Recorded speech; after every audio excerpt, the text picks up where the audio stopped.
Now, together, well, you know how much I like chaining. Chaining is a brilliant practice procedure because we're basically working in tiny, tiny increments which get ever longer.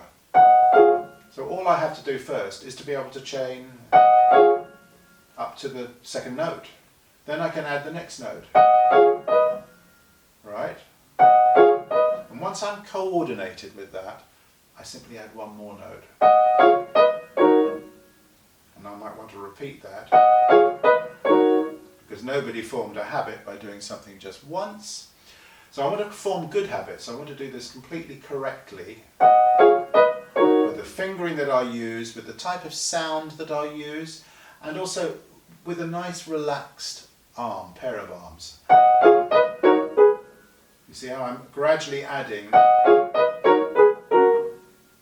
extra note at a time. And if I want to stop and savour, just linger. Oh, that's interesting, I've got this minor second there. Just stop and smell the roses every now and again. And carry on like that until you get to the end of your chain. Now, smart people among you, which I'm sure is everybody, will observe that that process favours the beginning of the chain. Because I'm playing the beginning of the chain every time, and I'm playing the last few notes less often. So how about we do this now? This is something I call backward chaining. I'm going to start with the last, perhaps the measure that we end on. Now I'm going to add the next, the previous note to that. See what I did there? And now, and then, do you see how that works? So then I work backwards until I get to the beginning of the chain. So maybe one day I could do backwards chaining and the next day I could do forwards chaining. The day before that I may have just done my tapping. You see how we can use all of these practice tools in these quarantine spots. So what I've done now is I've spent a really valuable, detailed practice session on how many bars is this?